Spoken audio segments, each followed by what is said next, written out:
Hey y'all, Mary and Judson Jan here. We're getting ready to head out to the Atlanta airport and catch a flight for Rome, Italy. So this is our first trip taking, how do we want to say it, real people abroad. We've been taking students abroad with Clemson University since 2000. So for 24 years, several of those years, it was two or three trips with students. So we've had to host students, we've had to host family members and deans and associate deans. And staff members, distinguished guests. But this is the first time we're actually doing that for Ionosphere World Travel. We actually work with Ionosphere on Clemson programs for, I think it's about 12 years. This is probably our 15th program that they've actually booked for us. And so we're kind of looking forward to just taking a private group. And I think this is actually, Judson and I did go this past summer to Italy just to scope out our hotels because we didn't want to put anyone up in a hotel that we had not stayed in. So we did go 4 days to Rome and Montecatini, Italy this summer to do that. But this will be the first extended period that we've been there since 2017. Yes, yes. So I taught in our Clemson and Rome program in 2016 and 17. I actually run the program. We started the program in 2014, and I've been over to launch it. But yeah, 16 and 17 were there for a month each. So yeah, this is the first time we're kind of looking forward to going back. And I'm really excited about the pizza, like real Italian pizza, not like the pizza we have here. And also excited to go to the restaurants that we've been to for many, many years. And they always recognize us when we come back, no matter how long it's been. And that's really awesome to be able to do that. And then, of course, Judson's favorite. Gelato. So I normally eat gelato two or three times a day. There is no limit when you're in Italy. We do a lot of walking. Rome is actually a very walkable. Uh, I hate to call it a city; it's more of a town. But from our hotel, we can walk to the Colosseum, the Forum, the Vatican's a pretty good walk. I would do it because I like to walk, but we can get to the Trevi Fountain, the Pantheon. So it's a very central location. So I walk off my gelato. No, we call those hikes. He calls them walks. We call them hikes because typically they're anywhere from 6, 10 to 20 miles. It just depends on where he thinks he's taking us that Not day. all at once. We normally break it up, and it doesn't feel that bad at the end of the day. That's true. Yeah. So we have 15 guests that are going with us. They're from all over the place. Actually, only two of them are from Anderson, our hometown. The rest of them are from Greenville, South Carolina, North Augusta, South Carolina, Harlem, Georgia, Hartwell, Georgia. So we have a good mix. We have bankers and funeral home directors. HR directors, a couple people are retired. And so we're kind of looking forward to getting to know this group. Yeah, we're excited. Yeah, so we're going to start in Rome. I think the day everyone arrives, our goal is to keep them awake because they're going to have an overnight flight. Hopefully, they'll sleep a little bit on the flight. And I always tell people if you want to avoid jet lag, the best way to do that is to not just go to your hotel and crash because they'll get there in the morning. We'll probably get them to the hotel around lunchtime. So the goal is take them, get them some lunch. I'll do a little, it's just going to be a walk, it's not going to be a hike. Go around the neighborhood. And then we do have a welcome dinner. I think it's at 7 o'clock in the evening. So if we can keep them up through that, they'll go back and crash, and the next day they should be fine. That's the best way to avoid jet lag we found. So 15 passengers, 15 guests. So we're going to start in Rome. The day after they arrive, we're going to the Colosseum. We actually have a guide that's going to meet us at the hotel, and we're going to walk to the Colosseum, Colosseum Forum, Palatine Hill. And then after that, it's a free afternoon. We told the guests if they want to go with us, we'll go to some of our favorites like the Trevi Fountain, Spanish Steps, Pantheon. Of course, get gelato. And then, the next day is a completely free day for them. We want them to explore. Our goal with tours is to not just have them follow us around. Our goal is for them to not need us by the end of the tour. So we want them to explore a little bit, but also have the structure and the comfort of knowing that we're there um, to help them out. After the Coliseum, the free day, then we're going to the Vatican Museum. We've only been to the Vatican Museum a couple of times. Mary's got a funny story about Joe and JR when they were little uh, with the Sistine Chapel. So, our children have been traveling with us. Actually, I was pregnant with our son JR the first trip, and our daughter was 2.5.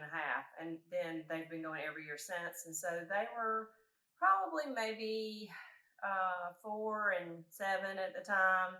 And we go in, and there were guards everywhere, of course, and people everywhere. And I told them both to lie down on the floor so they could see the ceiling as it was painted by Michelangelo. And so they both looked at me like, no, we're not. I said, I'll give you $5 a piece. And they both were right on the floor. And as soon as they got down there, here comes the guard. And I was like, okay, y'all can get up now. But they did really get to experience that. And that was like an amazing experience for them to be able to do that. Yeah, they sell it just like he painted it on his back. So after uh, the Vatican Museum, we're going to take our guests to Trastevere. It's kind of an eclectic neighborhood. It means across the river, Trastevere, so across the river. And that's where we normally stay when we're teaching in our Clemson programs. In fact, we're going to go check out the apartment because Mary and I will be back there about 6 weeks after this tour for another teaching assignment. We'll be there in Rome for a month. So we're going to go look at the apartment where we'll be staying. But we're also going to take our guests, and we have some favorite restaurants and shops, and we just want them to experience something that most tourists don't experience. It's a beautiful little neighborhood. And then we are going to head to Montecatini. Montecatini is a little town between Florence and Pisa. It's a spa town, actually. It's perfectly located because the day after we arrive there, we're going to go to Florence. Our group is going to have a guided tour. Then they're going to have some free time to explore. The next day, we'll go to a little town called Lucca. If you go to the grocery store and look at the olive oils on the shelf and turn around, see where it came from, a lot of it came from Lucca, so it's known for the olive oil. And then, since we're in the neighborhood, we'll continue on to Pisa and see the Leaning Tower and take the obligatory photos where we're trying to hold it up. Then back to Montecatini, and then we're going to end the tour back in Rome, where everyone will fly home. The only downside is that the Tigers are playing today, and we won't get to see them because we'll be on a plane at the time. So hopefully, when we get to Rome, we can check our phones and see that the Tigers pulled out a win. So we are all packed. The suitcases are at the door. We've weighed them. They're under the 50-pound limit. Mine's at 40 pounds. I think that there were some things thrown in there that don't belong to me.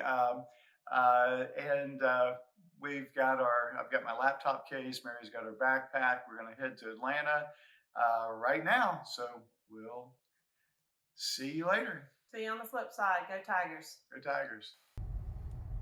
Hey, y'all. We're on the way to the airport in Atlanta. As you can see, we are actually in Atlanta. But what you can also see is that we are barely moving. So we did allow extra time to get to the airport just in case something like this happens. And so Judson's over here being very calm and collected. Got anything else to add, Judson? No, I'm just ready to get there. But hey, they really need to move the airport to the north side of Atlanta. I've petitioned for that, but they never listened to me. Oh, well. Okay, well, I guess we'll just sit back and get there when we get there. See y'all later. Good morning, yes. Well, like 6:30 a.m. in Rome, Italy. We made it. We got enough early to grab some coffee and breakfast before Judson heads over on the train to the airport to pick up our group. Yeah, so I'm going on the Leonardo Express, which takes about 35 minutes.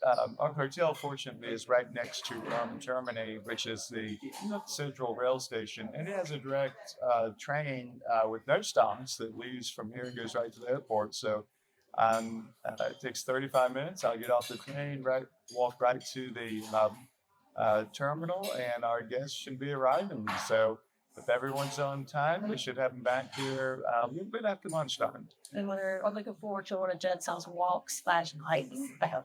It won't be too long. I don't want to give them a bad impression. So, I'm just going to walk them around the neighborhood and, get them oriented. I want everyone to see, where our hotel is in relation to the rest of Rome.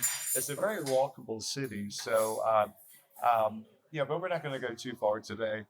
We have a welcome dinner tonight. We actually went to the restaurant yesterday and had lunch there.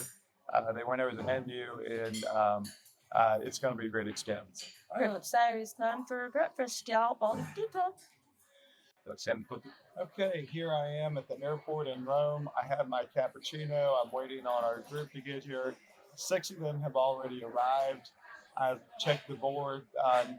Looks like everyone's going to be early today, which is good.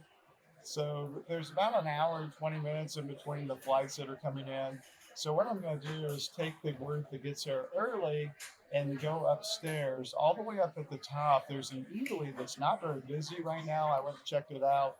Yeah, in fact, I get my cappuccino there. So they're going to hang out there until the others get here. What I want to do is get them out of this crowd. And you see it's quite busy and a little bit of a zoo. So I want to make sure everyone has a good experience when they land. So that group will go upstairs, get them a cappuccino, maybe some breakfast, and then when the other group gets here, we will take everyone on a bus to the hotel.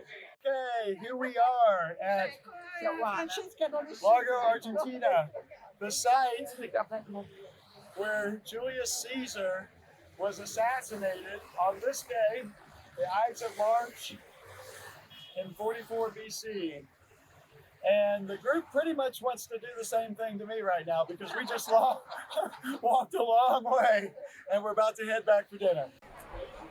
Okay, here I am in front of the Pantheon. You can't see it because I really want you to see what's behind me. The orange banners, if you can see, it says Pantheon Institute. That is the location of our partner school for Clemson in Business in Rome program. And so that's where I'm going to be teaching this summer. And let's look around here. This is the square with the Pantheon. Yes, it's a pretty cool gig. We use for the emperor for his guests. We are standing under the porch surrounding the fountain, and on above you have to imagine rooms, chambers for the guests. So this is the guest. Okay, we're throwing our obligatory coins into the Trevi Fountain. Now we are guaranteed to return to Rome. Okay, here we are in Rome on March 17th, and they are actually having a marathon. And you can see where we are. That's the Spanish Steps. And the marathon is going down. Here's our group. Hey!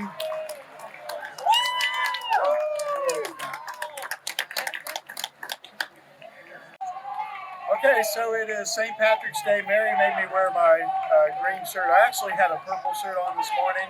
She threatened to pinch me, so I wouldn't change. It's a little warm today. It's in the upper 60s. We're in Rome. You can see behind me there's a marathon going on. I think they call it Run Rome or Run Roma. But we are in Piazza Navona, so I'm going to turn, and you can see behind me the beautiful fountains of Piazza Navona. So now Mary and I are going to go check out the entrance to the Vatican Museum because that's where our group is going tomorrow morning. And we like to do it before we take a group there. Today we're going to visit the Vatican Museum, and I've got the group behind me. And notice that all the people that we're passing, because we actually have an appointment with a real guide. That's one of the tricks. All these people that are in line don't have an advance ticket. So it's going to be a long wait for them. This movement like this when you cut something. With the pasta not, with this throw your pasta like this. With the pasta you take only one part and press always from up down like this.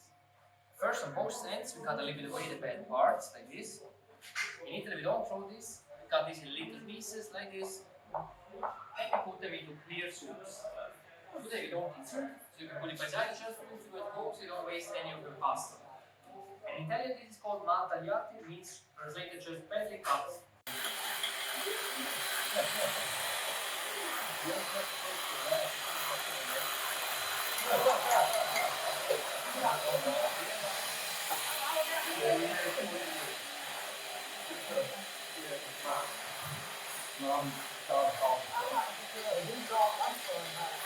Okay, we just finished the cooking class. We all made fettuccine and tiramisu. So what do you think about it?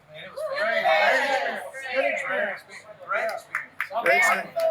Real Italian chef. So what do you think about your time in Rome so far? It's been awesome. Absolutely fabulous. All right. Highly recommend. Thank you.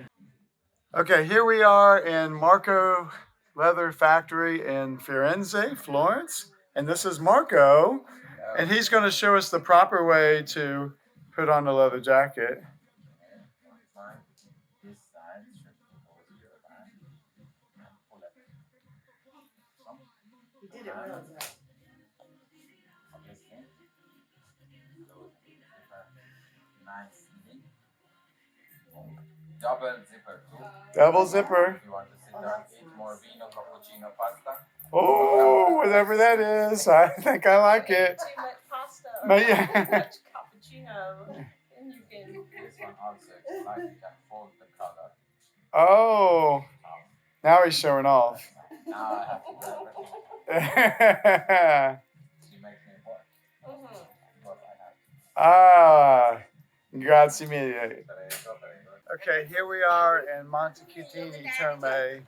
It is a beautiful spa town, and whoa, my lovely wife has decided that she wants to ride the merry-go-round, and she is on the tiger. And here we are, going around. I'm going to get on this horse here. Whoa!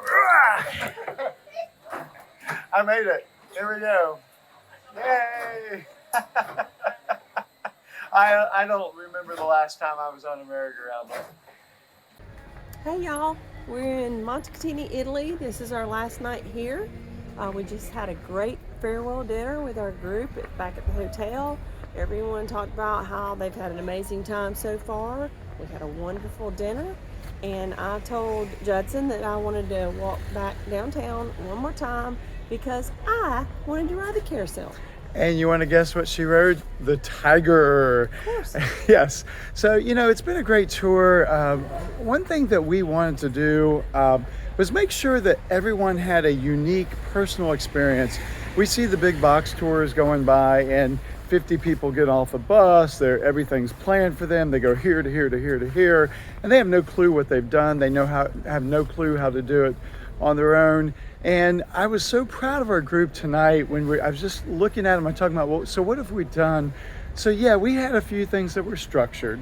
Actually a good bit that was structured, but we also gave them a lot of free time, and we find out what they're interested in. We have a funeral director. So what do? We found a hearse in Florence, and he got a picture next to a Mercedes hearse. We have a woman who was on a TV cooking show, and she said, yeah, when I go travel, I like to go to grocery stores. What do? We found a grocery store. And we have someone interested in art history, and so we made sure that she had plenty of opportunities to experience art history. Yesterday we showed them how to use the train system when we went to Florence. Well, today they all scattered. They went and get different directions, and they all made it back. They were so confident in their ability to get around and travel.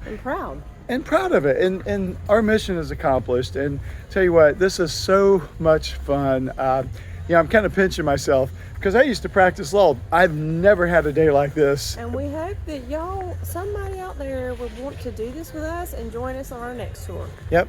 See you soon. Bye-bye. Hey y'all, we're back from our Heart of Italy tour. And it was a huge success. First and foremost, I told everyone when we met in a Zoom meeting that my goal was for them to not need us by the end of the tour. We'll provide structure, we'll provide some tours, some tour guides, but we left a lot of free time for them to explore on their own. And everyone made it there safely. No one got their pockets picked. There were lost passports. Everyone made it home safely. But our goal was to customize the tour once we found out what everyone was interested in. We had one lady that she was on a cooking show for many years, and her thing when she travels to whatever destination she's going to, she likes to find a grocery store. So we took her to Italy, which is a grocery store in Italy, Rome, Italy, and let her experience that. And we also found a little small grocery store in Lucca, as we were traveling around. We also had a funeral director that happened to be part of our tour. And so I kept my eye open. I knew we would find a funeral somewhere. And we were in Florence, and there it was, a Mercedes hearse. And so he had to go get his picture taken by a Mercedes hearse. He'd said he'd seen them at the big trade shows, but he'd never actually seen one in person. We had one group that wanted to go off. They wanted to get out of Rome. They were interested in the Amalfi Coast. So we found we knew this guy, but we got them a private driver, and he took them out for the day. I believe they left at 8:30 a.m. and came back at 10 o'clock at night and just had a complete ball. But what I'm most proud of is that they were very comfortable traveling on their own. Once we showed them the ropes, they learned Google Maps, they learned how to use taxis and the metro system in Rome. They even had some of them that took train trips on their own. So I call that a huge success. And we made great friends. So what's next? We have 2 upcoming tours. The first one coming up is in August. We're going to take a group to London and Paris. This will be an exciting time to be in Paris. The Olympics are this year. So we're going to go right after the Olympics and right before the Paralympics. So Paris will be all spruced up for the Olympics. It'll be a beautiful time to go there. So in London, of course, we'll do the Big Ben and the London Eye, the Tower of London. We're going to see the must-sees, but we're going to have a West End theater show that we're going to go see. In Paris, we're going to go to the Eiffel Tower, the Sacré-Cœur, and then don't forget about crepes. Crepes, of course we'll get crepes. And then we're going to take a river cruise, dinner cruise, the last day. We do have an early bird special on this one, so if you book and pay by April 8th, it's $100 off per person. And then the second tour that we have coming up will be 1 year from now, March 2025. We're calling it the Gladiators and Gondolas Tour. So Gladiators, we're going to Rome, we'll see the Colosseum and Forum, and then we're going to end that tour in Venice. So the actual towns will be Rome, a little town called Ravenna, and then Venice. And of course in Venice you'll see the canals and St. Mark's Square. And my favorite, we'll eat lots of gelato. Come join us.